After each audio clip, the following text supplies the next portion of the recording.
Good morning. This is another debriefing, but it's going to be a little bit different. It's not of a trip to Roaring Spring. Wednesday, I usually do that. This is going to be a debriefing of a Thursday trip, basically into Morrison's Cove. In the last video, I think I explained I had forgot the rennet and the Lebanon bologna that I had bought at that one store, and I didn't even call them. I thought surely that's where it is. So I'll go get it. And that's a long way to drive for just a $10 purchase. But I had so many other things to do that I could do that I've been putting it off. So I'm going to tell you what they were, but not in kind of detail. When I went over Bruma Mountain and down into Morrison's Cove, instead of going to the left off toward Roaring Spring, I went to the right, which goes off toward New Enterprise in Loisburg.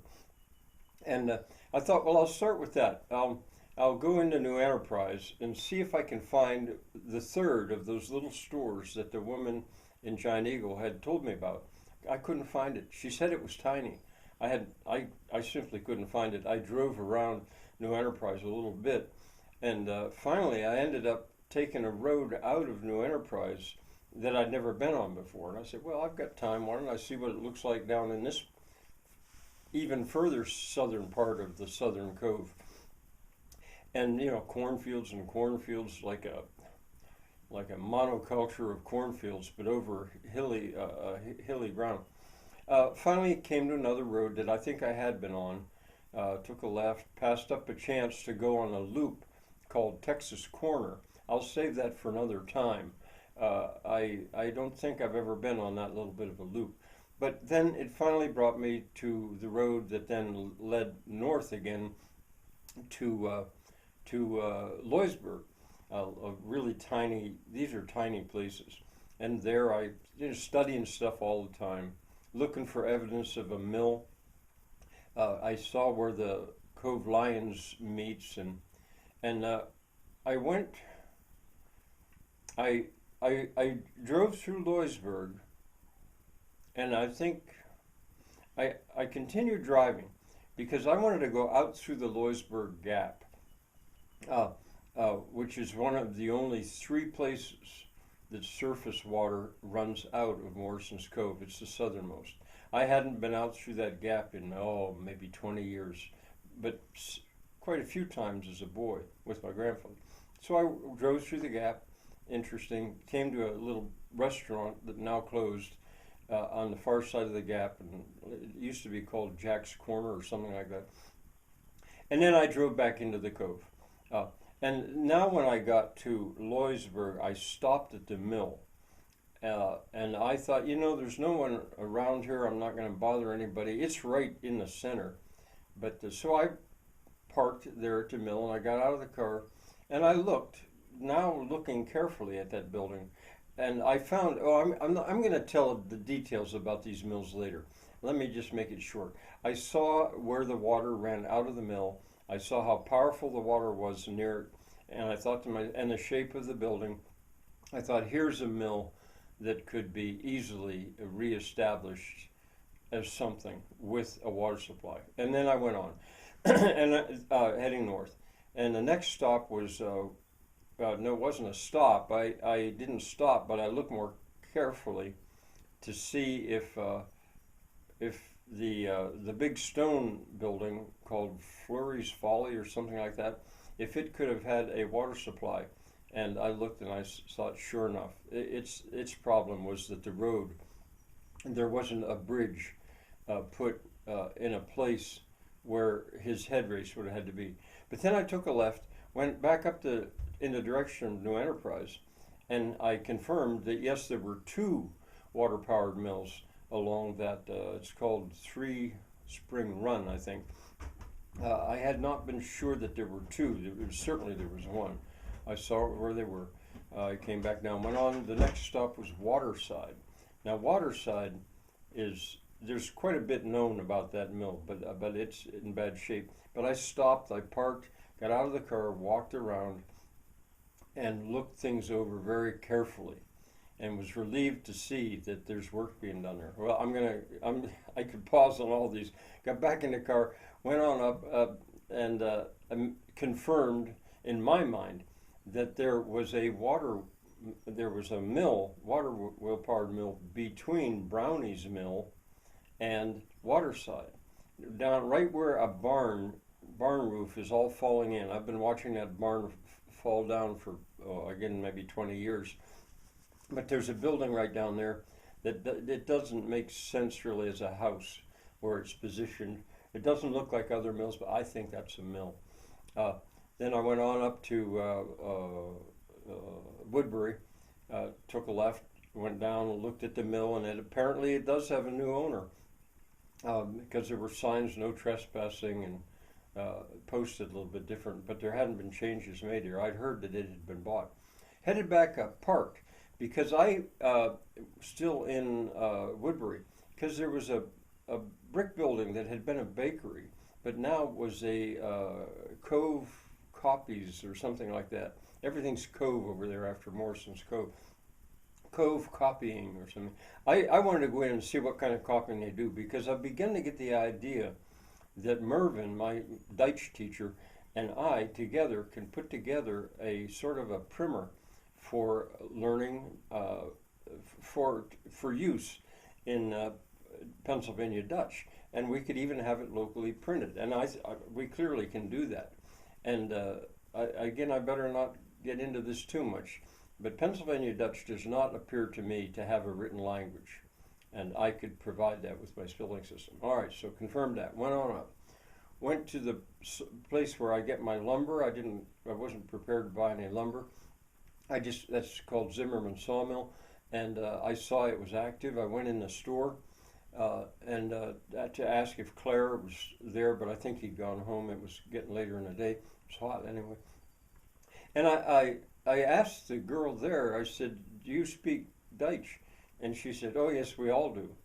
Now that's as opposed to that other store where only about half of them, I think, in that peach orchard store where I bought my rennet. But I'd gone there to see if they had rennet, and she said, "No, we don't. I know what that is, and we don't have rennet." So I'd really been lucky in a way to find the one place that had it.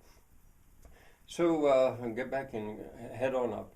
And I thought, I actually asked directions how I could get to Curryville from there, because I wanted to, see, I'd put 4 of my buckets I was going to get them and show you. Oh, well, that would be weird to do.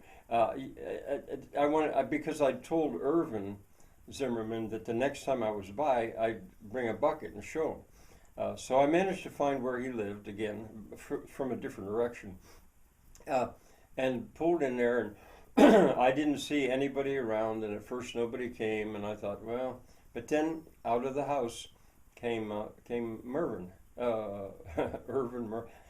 Irvin, and I think, well, anyway, he figured out what that I wanted to show him that, and we went in and sat down again and had the most lovely conversation.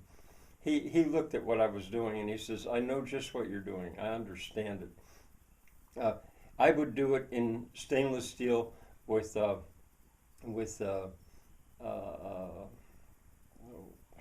do you call it? Spot welding.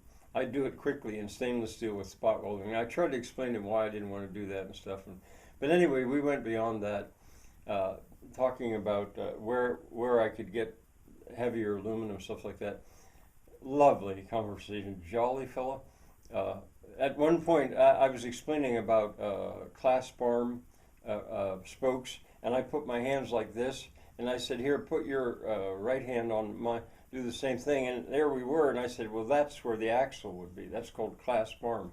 It was kind of a magical moment. He didn't know what I was doing, but then he saw right away why it was called clasp arm. So anyway, but by now, I've begun to think, I need to explore Morrison's Cove in a way like I've been exploring Roaring Spring. Roaring Spring will always be central to me, but I used to drive all around Morrison's Cove with my grandfather because he helped farmers get ready for milk inspectors. That was what his job was. And I need to do that for my purposes, because the craftsmen out there, when he got talking about his family, these Mennonites, you think of them as farmers, but if they're not farmers, they're builders, carpenters, or craftsmen, like sheet metal workers. Uh, and they are good, and they have lovely shops, and they're decentralized largely. So, all right, on I go into Roaring Spring, and time's getting longer. Bought some beer down at McKee Gap and came through the brick arch tunnel underneath the railroad. Went up to have my final beer. That was at a reward, so a second stop at the Spring Dam Brewery. Well, going in, a guy. This was Thursday now. I usually go Wednesday, and a guy going across the street, he saw me and said hi right away. Well, that was Tim Smith, and I don't have time to tell you a lot about Tim Smith. I maybe already have some, but as we talked, it turned out he remembered that a house very near there in the basement had the whole basement had been turned into a mock-up of Roaring Spring, with a train going through it. It was like a model railroaders setup, and twice a year the man would open it to the public. Christmas he dresses Santa, his wife is Mrs. Santa, and let the children and the adults come in and see that. And he said it was just amazing. It had the paper mill, it had everything, but he couldn't remember his name. And then the other time I think was maybe Halloween. Well, nobody else there. We were even asking around if anybody else knew about that. One of the waitresses there, she's lifetime lived in Roaring Spring, brought up children. She never heard of it. But anyway, since then I've confirmed it. Yes, it absolutely existed, and the man who has died since, who had it, his name was Jack Marks, A-M-R-K-S, Jack Marks.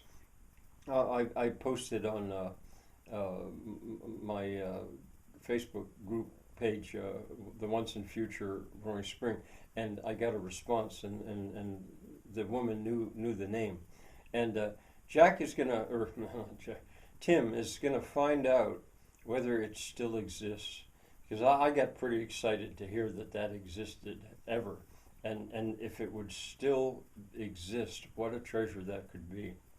All right, then I headed home. Although the last thing I wanted to say after this wonderful conversation, which went on and on, I was only 2 beers, but as I was leaving, Tim says to me, "Keep your truck between the ditches," and I said, "What?"